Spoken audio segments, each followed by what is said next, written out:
Zani, Sanya Dundin Jagini, this will do.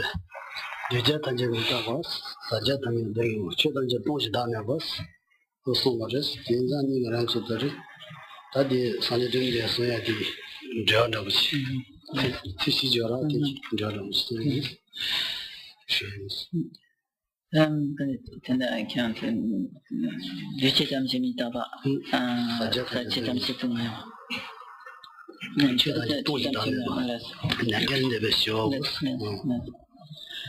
Donc, dans un sutra, le Bouddha a dit donc tous les phénomènes produits sont impermanents. Tout ce qui est impur ou pollué est de la nature de la souffrance. Tous les phénomènes sont vides et non-soi, et l'au-delà de la souffrance est la paix ou le nirvana. Donc,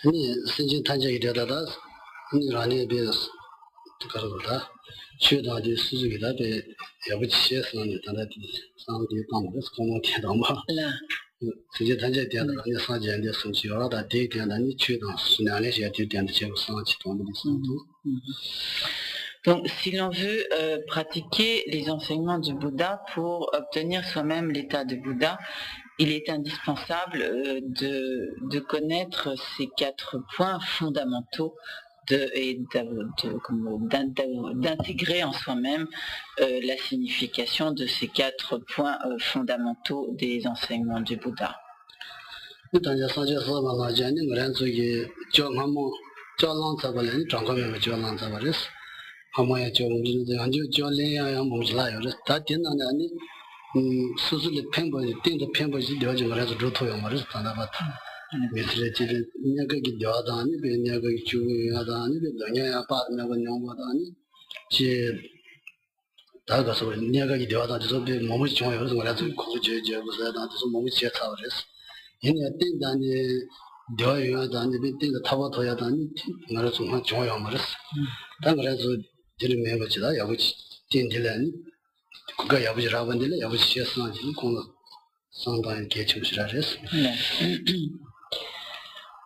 devons prendre conscience du fait que nous avons pris un nombre incommensurable de naissances dans le passé. Nous avons eu de très nombreuses existences passées et que nous aurons encore dans le futur de très nombreuses existences. Or, au cours de toutes ces existences passées, nous avons fait l'expérience de certaines joies, de certains bonheurs temporaires ou éphémères. Nous avons également fait l'expérience de très nombreuses souffrances. Et également dans le futur, dans toutes nos futures existences, tant que nous demeurons dans le cycle des existences, nous continuerons à faire l'expérience de certains bonheurs et l'expérience également donc de très nombreuses souffrances, mais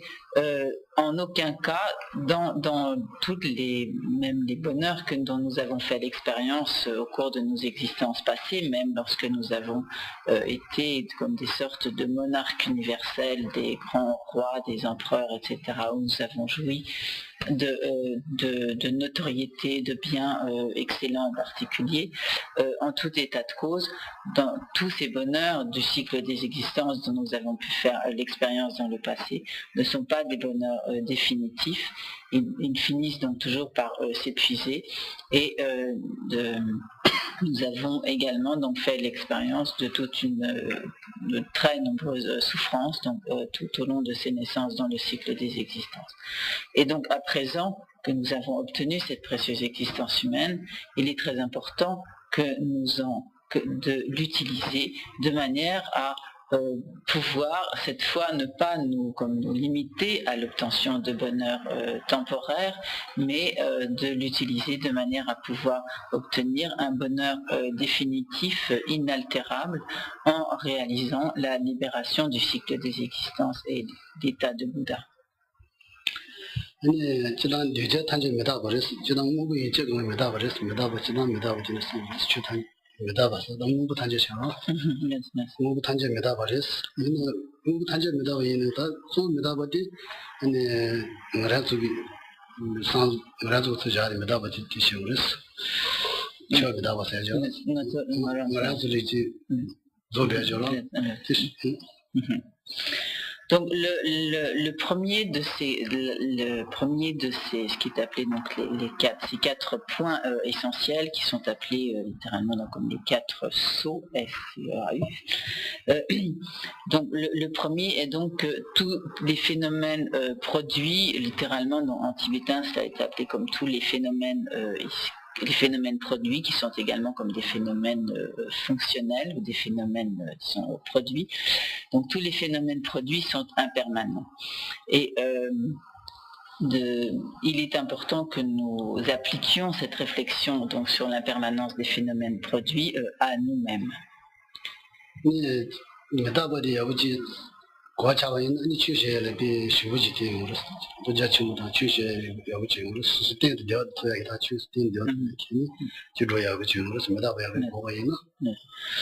En effet, si l'on médite sur l'impermanence et si l'on développe donc sa compréhension de l'impermanence, alors cela donnera une force toute particulière à la pratique du dharma. Cela nous permettra de pratiquer le dharma d'une façon fructueuse, de manière à ce que par la pratique de cette vie, nous puissions obtenir donc un véritable bonheur définitif par la libération du cycle des existences.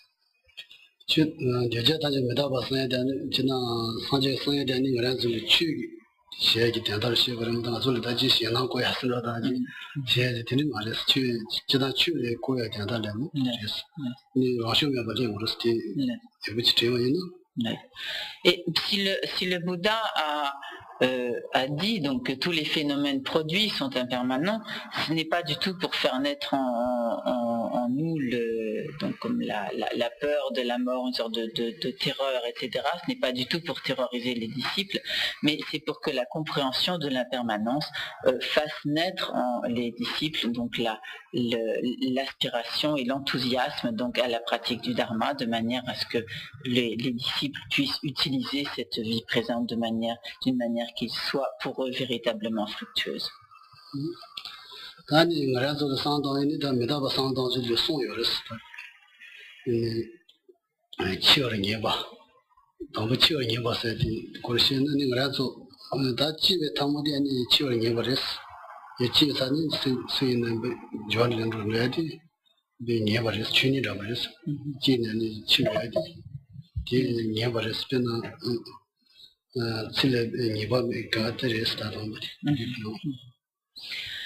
Donc la méditation sur l'impermanence, donc appliquée donc aux individus, sur la mort, comporte trois points principaux. Le premier se réfère donc à comme l'inéluctabilité de la mort, donc au fait que il est certain que nous mourrons.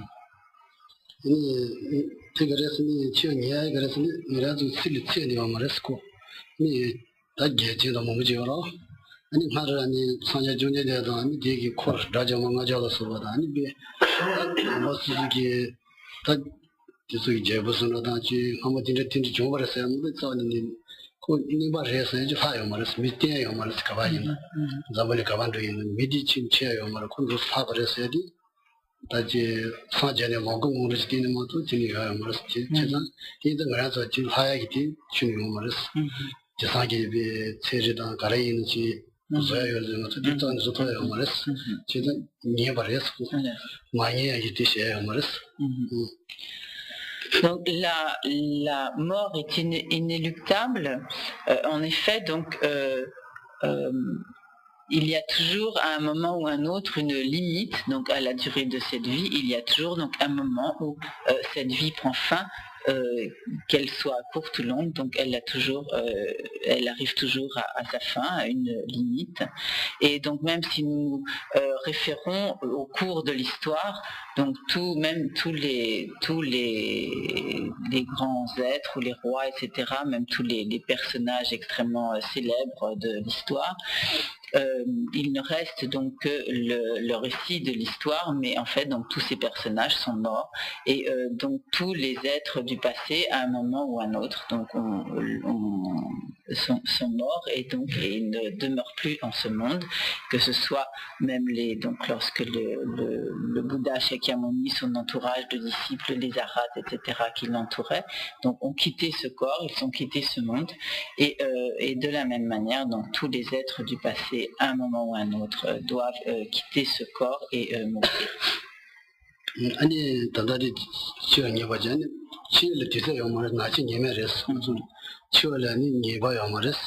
니 쿠도 치브레스야 나로 치중레스야 요마레스 근데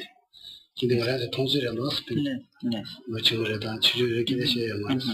니 치를 예바요 마레스 그래서 치를 비니 장담이지를 다 제티서야 다들 예바요라 이 몸시에요 가서 치를 비 로치를 algo java der se ya gidin ye bata ni amaris chiolen ni ba yomaris kadichi dansi.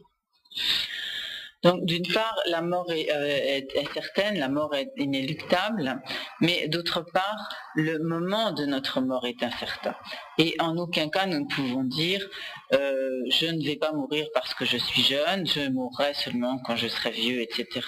Donc nous savons très bien que ce genre de conception est tout à fait erronée. Il y a effectivement des gens qui peuvent parfois vivre très vieux, mais d'autres qui sont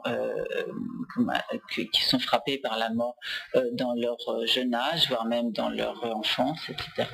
Et donc il n'y a absolument nous pouvons très facilement constater que nous n'avons aucune certitude quant au moment de la mort. 아니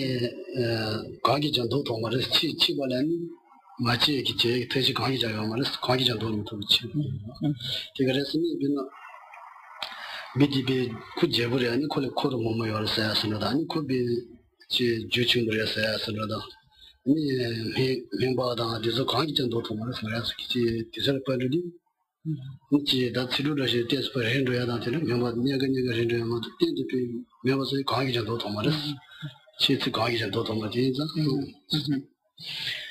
Et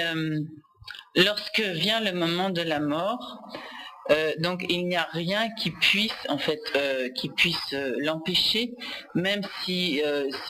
l'on est entouré de très nombreux amis, de très nombreux proches, de l'affection d'un grand nombre d'individus, même si l'on est un roi, un empereur, un individu richissime, etc. Toutes les possessions n'aideront pas donc à faire reculer la mort, et même si parfois certaines prières peuvent prolonger quelque peu la vie, mais de toute façon donc le moment de la mort donc arrive et rien ne peut l'empêcher.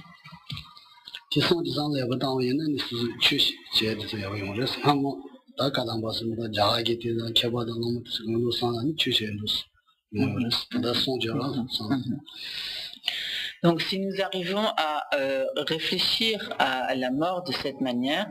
cela nous sera extrêmement bénéfique à notre pratique du Dharma. Et c'est de cette manière que donc dans les maîtres du passé, donc que ce soit par exemple les maîtres Kadampa au Tibet ou les grands maîtres de l'Inde, etc. Donc les maîtres ont enseigné l'impermanence de cette manière.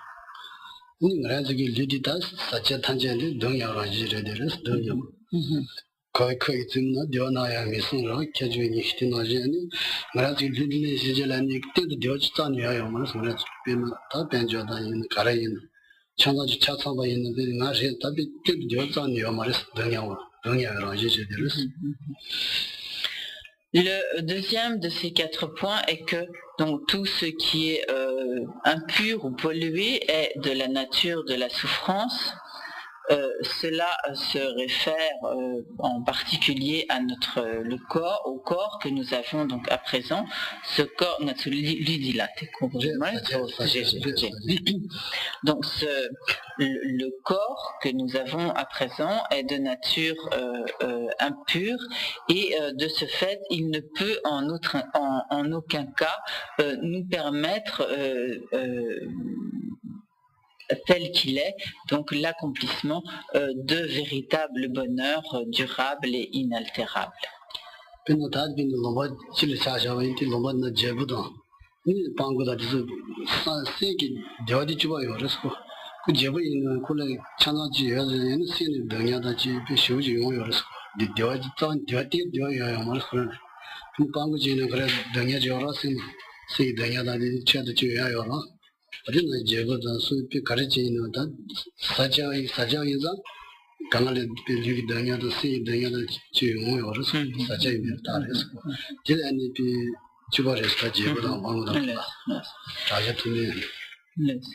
Et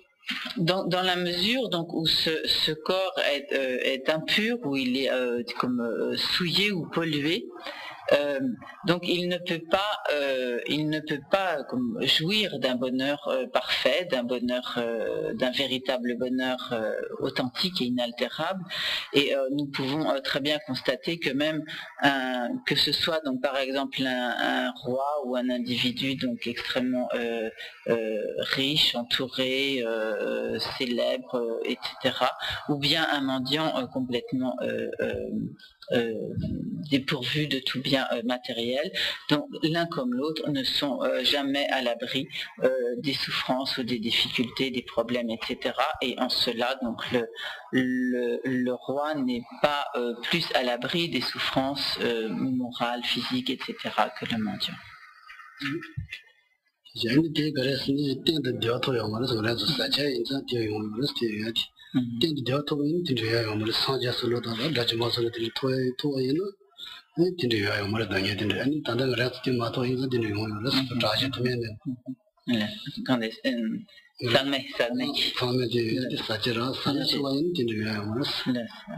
Mais donc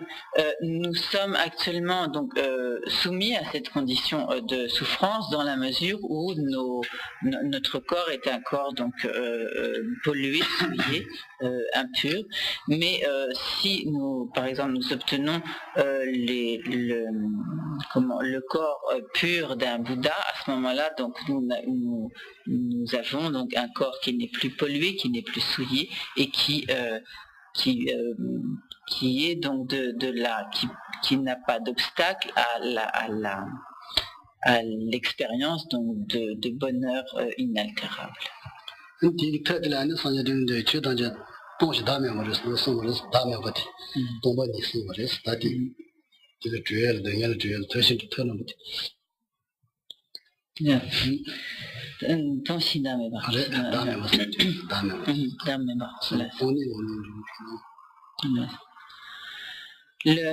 Donc le Bouddha a dit également donc, que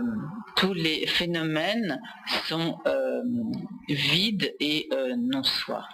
et comme dépourvus d'existence en soi.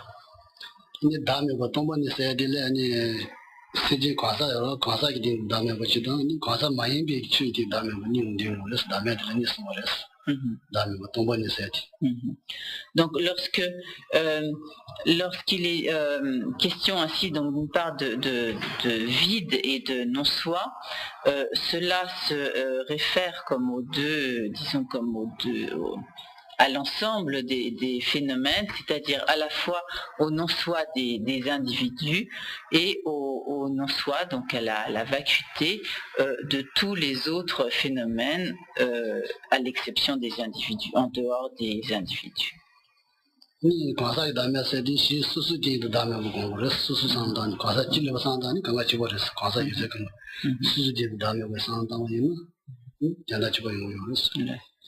Et donc, pour ce qui est donc du non-soi de l'individu, donc il est important de méditer sur le non-soi de sa propre individualité, sur l'absence de soi, donc d'ego, donc de soi-même. Et une fois que l'on réalise le non-soi sur soi-même, donc il est facile donc d'extrapoler à l'individualité de tous les autres individus. 자 가서 다음에 가서 되니 지다 뭐라좀 제디 나가서 되게 수수기 풍부나요로 그래서 가려야 마다봐 아니 진짜 도도지 하나지 주다 가려 마다 진행되어 나가서 쉬주지 진행되어 그래서 가서 다음에 그 노션도 다 좋은데요.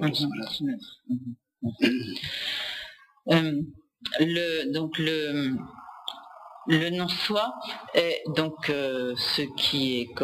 s'oppose directement,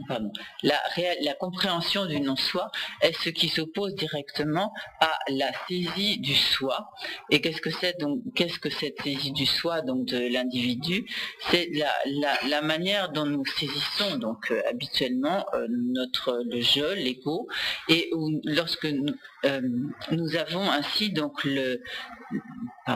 nous saisissons ainsi le je, le soi, comme s'il existait de manière totalement indépendante et en particulier donc totalement indépendamment des 5 agrégats, indépendamment donc de tous des agrégats psychophysiques.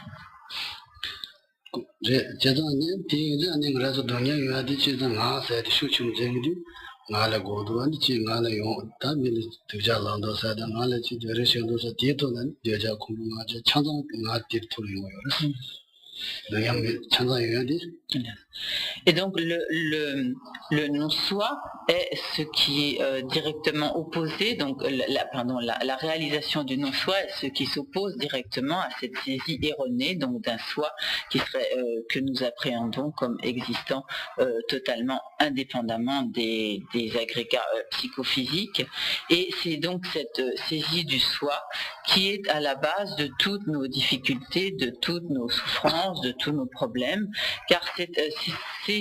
effectivement cette saisie du soi qui engendre toutes les perturbations mentales, tous les facteurs perturbateurs de l'esprit qui engendrent l'attachement, le désir, l'aversion, la jalousie, la colère, etc.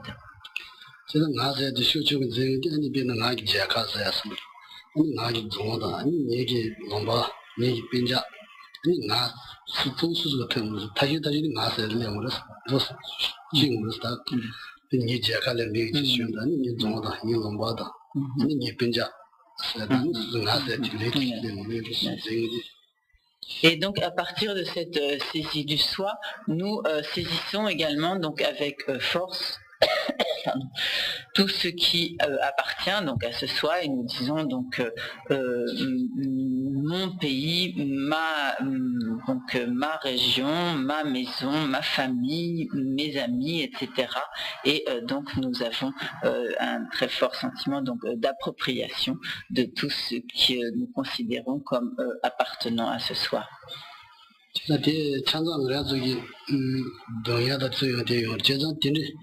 매번 상담을 그래도 제야디 과서 수푸가 집이 가는 마tin 거 차라 진지 나세 차라지 니 라바고 쉬원 나가 쉬스러라 니 라바리 말해 돼요 뭐 아버지 나 말해 되는 진짜 되는 런 진도 되는 지 다 상고 여부 당우리 담에서 수수 간도를 풍만을 받다바 상마도 도무지 모르지 있는 걸 디도도데 못 다시는 거 뭐래 되라 Then I think that Tombu which you were telling could be Lozan chain, Lozan Slaya Mara, Lozan Tash and Tini Lozan Slash Armado. Dodo Chibi, Tini Yamaras, and Ran Zedi didn't have Zedi as Jordan Kalamata. Et donc toutes ces comme nous sommes totalement abusés par cette saisie du soi, parce que nous considérons donc que le soi existe de manière totalement indépendante des agrégats psychophysiques, indépendante donc des 5 agrégats qui peuvent résumé donc au corps et à l'esprit. Et par exemple, si l'on nous frappe la main, à ce moment-là, immédiatement, on dit on m'a frappé, et en fait, nous assimilons totalement le je à la main, donc à cette partie du corps qui a été blessée ou frappée. Ou lorsque nous voyons donc un individu, en fait, ce que nous voyons, c'est son corps, mais nous disons je vois donc je vois telle personne, et nous associons totalement donc le soi aux agrégats. Mais en réalité, donc le soi n'est pas comme totalement indépendant. Il n'est pas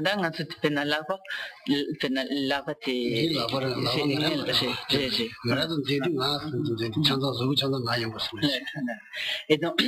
mais donc à ce moment-là, nous avons donc par exemple l'impression que le moi est totalement le corps, mais en réalité donc le moi n'est pas le corps. De quelle manière ce moi existe-t-il? En fait, ce moi existe simplement en tant que dénomination, en tant que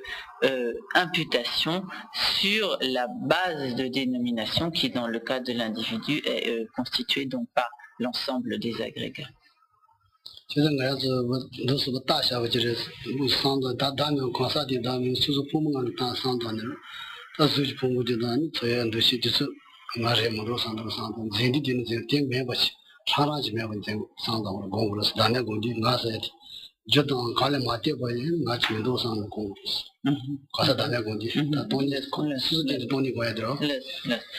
Et donc, lorsque l'on médite sur la vacuité, sur le non-soi, ce sur quoi l'on doit méditer, c'est sur l'absence d'existence, la non-existence d'un soi totalement indépendant des agrégats, indépendant, donc la non-existence d'un soi indépendant du corps, de l'esprit, donc indépendant par exemple, indépendant des 5 agrégats, donc de l'aggrégat du corps, des sensations, de l'identification, etc., et des agrégats donc mentaux.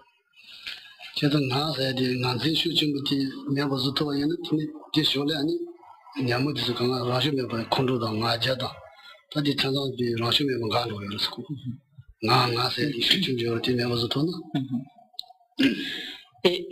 si l'on médite sur la vacuité, et par une pratique donc assidue de la méditation sur la vacuité ou sur le non-soi, tout naturellement, les nombreux facteurs perturbateurs de l'esprit, les nombreuses perturbations mentales qui découlaient de la saisie du soi se trouveront donc tout naturellement éliminés.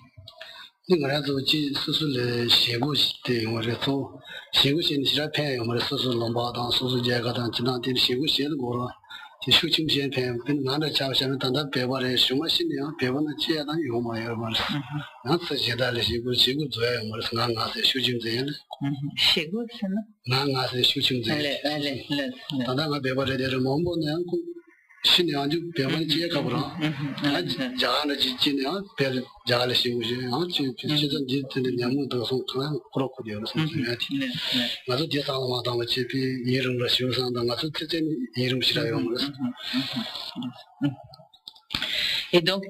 lorsque l'on comprend le sens de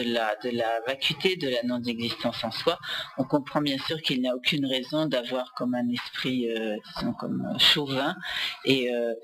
parce que par exemple on se dit donc moi je suis français, un tel et tel de telle nationalité, etc., ou je suis tibétain, ou etc. Mais en réalité, donc si nous comprenons bien la nature des choses, d'une part donc nous pourrons comprendre donc cette saisie d'un individu français comme existant indépendamment, etc., est une saisie erronée, et que en outre dans cette vie extrêmement courte, effectivement nous sommes peut-être français ou tibétains ou autres, mais cela n'est que pour un temps très court, et que dans la vie suivante nous serons autre chose, que dans la vie précédente nous avons été autre chose, etc.,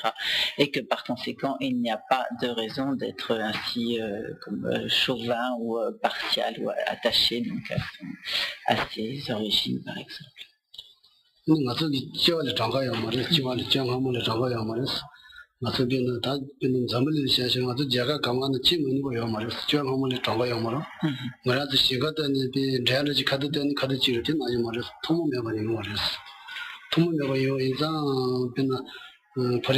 police lomana kaji ni police lomana chi yo mara tena in zambuli kama di kura dia ndo chi de to se ni ta ta pe ni so so no pe shu chi de re ngara zo ha ko yo mara ti ha mu ga gare sen pin ngara zo pu chi ga zo ami ko ba de yo ran da ga je chi de di ngara zo ha ko mu da sti me se dan thwa yo ran ngara zo dan da ha ko mu da sti na ji pe 저를 통하여 말에 대응을 해서 하고요 말했어. 근데 제가 그래서 다들 카드 지고 주셔 나서 지고 주기마도 통하여 말했어. 이거요. 디상단 그저 이거요. Donc en fait, lorsque nous avons cette sorte d'attitude de chauvine, de fort attachement à ce que nous sommes aujourd'hui, etc., c'est en fait parce que nous avons comme une conscience extrêmement limitée des choses, mais en réalité, nous avons eu donc dans le passé un très très grand nombre de renaissances, et en fait, au cours de toutes ces vies, il n'y a pas un seul pays où nous n'ayons pris naissance à un moment ou à un autre, pas une seule condition d'existence dans laquelle nous n'ayons pris naissance à un moment ou à un autre. Et par exemple, tantôt nous avons été un être humain, tantôt un animal, tantôt un prétat, tantôt nous avons pris des renaissances dans les états infernaux, etc. Et lorsque nous avons pris des renaissances en tant qu'être, en tant que déva, comme être céleste, etc. Et quand nous avons pris des naissances humaines, nous avons pris, par exemple, si nous avons pris naissance donc dans ce monde, tantôt dans tel pays, tantôt dans tel autre, etc. Et en fait, il n'y a pas une seule contrée de ce monde dans laquelle nous n'ayons pris naissance à un moment ou un autre. Et donc il n'y a pas du tout de sens d'être attaché à ce que l'on est simplement pour le temps très court de cette existence, parce qu'en fait donc ce dont nous avons conscience est un temps extrêmement limité, et donc il n'y a pas de raison d'appuyer nos attitudes sur la conscience que nous avons, le souvenir que nous avons de cette période extrêmement limitée. On peut prendre l'exemple, par exemple lorsque nous avons passé à peu près 9 mois dans le ventre de notre mère, cela donc nous le savons de façon indubitable, mais en revanche nous n'avons pas le moindre souvenir de cette période de gestation que nous avons passée dans le ventre de notre mère, et ce n'est pas pour ça que nous pouvons dire que cela n'a pas existé, mais nous ne nous en souvenons pas, et donc de la même manière, donc nous ne nous souvenons pas de tout ce que nous avons vécu dans nos existences passées, dans tel ou tel lieu, etc. Mais cela a néanmoins donc existé, et si nous avons conscience de cela, alors nous aurons conscience du fait qu'il n'y a pas du tout de raison d'être extrêmement attaché à ce que nous sommes dans cette vie, à notre pays, etc.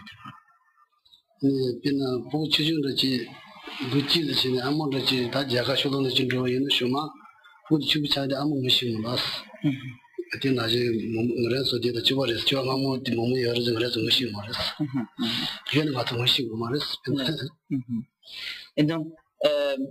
par exemple, s'il se trouve que dès son très jeune âge, un enfant se trouve séparé de sa mère, quelques années plus tard, mère et enfant seront incapables de se reconnaître, et donc de la même manière, nous n'avons pas le souvenir donc de toutes les expériences de nos vies passées, de tous les lieux où nous avons pris renaissance, mais néanmoins donc, nous avons pris toutes ces naissances et fait toutes ces expériences différentes.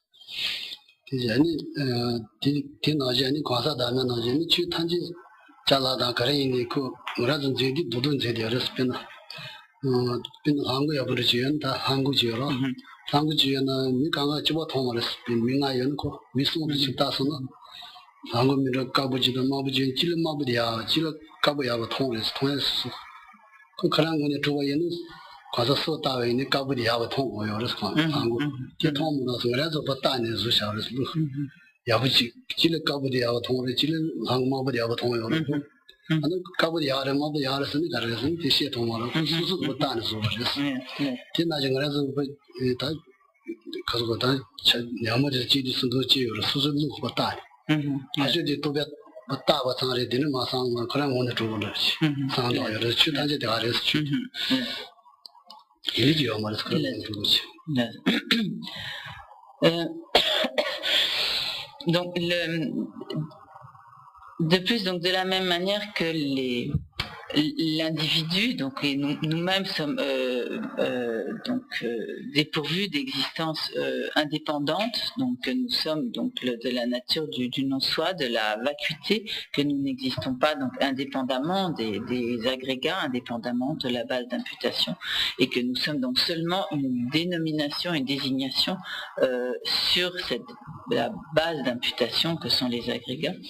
Donc de la même manière, il en va de même donc de tous les autres phénomènes, les phénomènes autres que les individus. De manière générale, donc tous les objets, tous les phénomènes nous apparaissent comme des entités concrètes, indépendantes, comme existant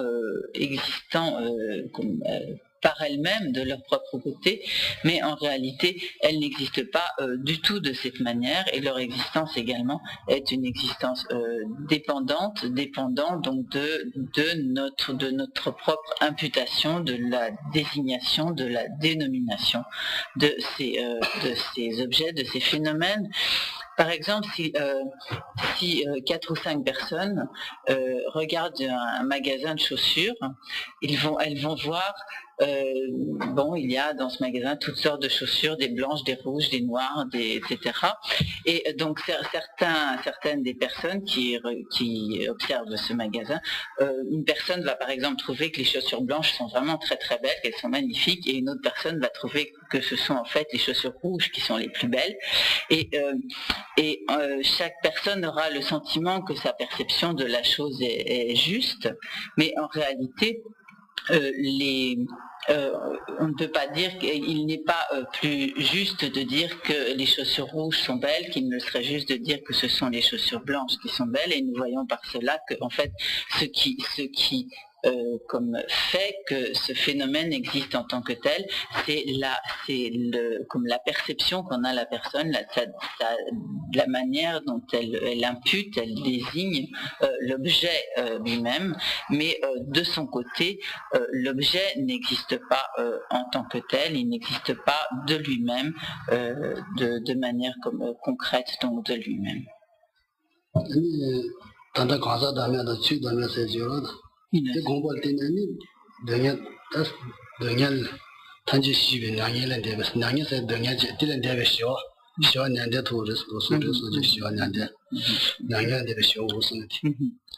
donc grâce à la réalisation donc du non-soi, on parvient donc à l'au-delà de la souffrance, donc au nirvana, qui est donc l'apaisement, l'élimination donc de toute souffrance.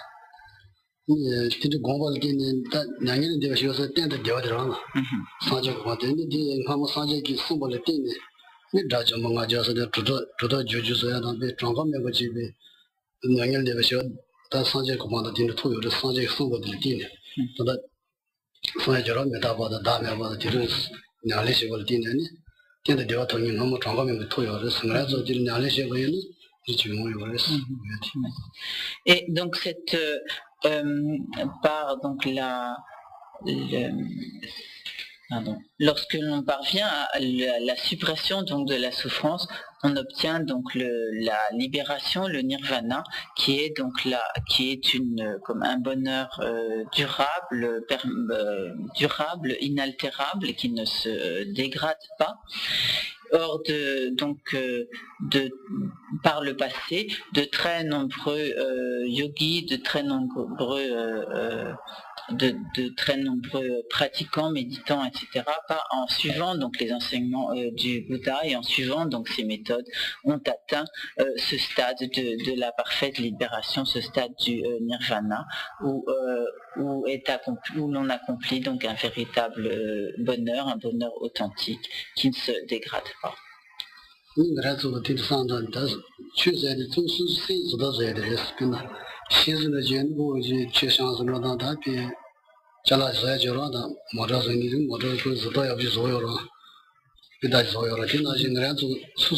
c'est de sous de ya tangores tu sais dire sans dire tu sais sous c'est ya tang ni de di nyon tondo sno de ya de ta na tiro ta na ngi de sho to en si ya lo de ni na che se di pe sans dire qui na ji bo ti to yo res en ti to ya le ni sans dire qui mo te ji mo so yo res so ni ti sa che ba yin sous c'est de kazi ya lo ya na ni so ya tu pe yo res ka san ton. En fait, le dharma, donc la pratique du dharma enseignée par le Bouddha, est un travail de l'esprit. Lorsque l'on fait un travail concret, par exemple, on peut comme fabriquer des voitures, fabriquer toutes sortes d'outils, d'instruments, etc. Et donc, de la même manière que le travail manuel ou concret va amener à la création de certains objets, donc par le travail de notre esprit, nous pouvons faire en sorte donc de développer notre esprit, d'en éliminer tous les aspects négatifs, d'en faire progresser tous les aspects positifs, jusqu'à ce que nous obtenions effectivement donc la réalisation de la libération du cycle des existences, d'un véritable bonheur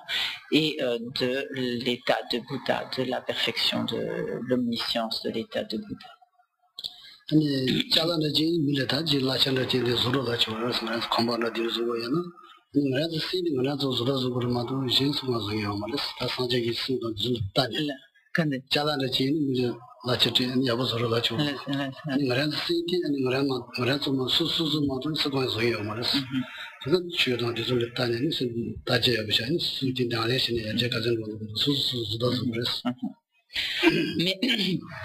d'une certaine manière, nous avons je vais dire mais si l'on veut par exemple fabriquer des voitures, il nous faut néanmoins toutes sortes de conditions, il nous faut toutes sortes d'outils, d'instruments, de machines, etc. Et sans cela, il ne nous est pas possible de fabriquer une voiture ou un autre objet sophistiqué. Mais pour ce qui est du travail de l'esprit, nous n'avons pas besoin de tout comme un arsenal de divers outils perfectionnés, de toute une technologie, etc. Le seul instrument dont nous avons besoin, nous l'avons, nous en avons la jouissance, et c'est notre propre esprit. Et c'est donc avec notre propre esprit que nous développons donc notre propre esprit. Nous disposons donc de tous les outils nécessaires pour cela.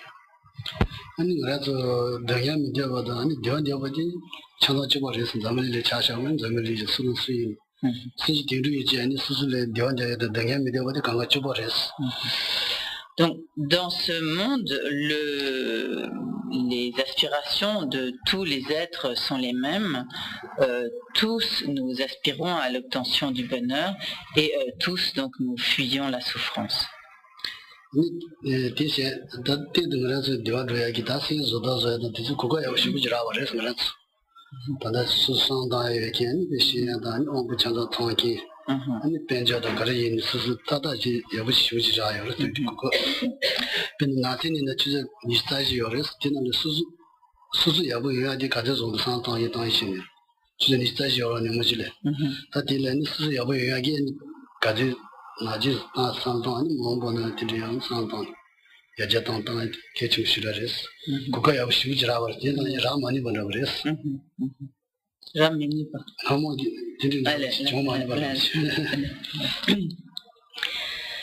Donc en fait, à présent, nous avons comme eu la chance d'obtenir une machine super performante qui est donc cette précieuse existence humaine qui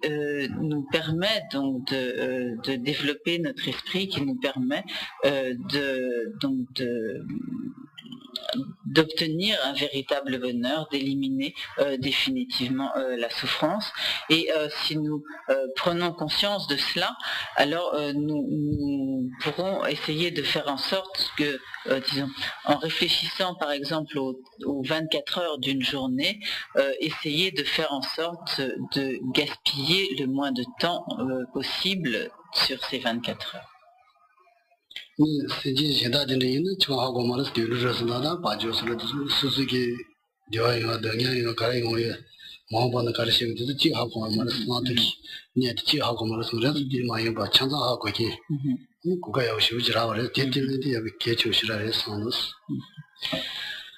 Donc en effet, à présent, nous avons cette possibilité extraordinaire parce que nous avons obtenu donc une existence humaine avec une intelligence humaine que nous pouvons donc utiliser. Mais si nous comparons notre condition à celle des animaux, donc par exemple des vaches ou des animaux en général, ne vivent que comme dans l'instant et n'ont pas la possibilité de mettre en œuvre des méthodes qui leur permettent d'obtenir un bonheur définitif ou d'éliminer la souffrance de manière définitive, et leurs moyens pour satisfaire leurs besoins sont extrêmement limités.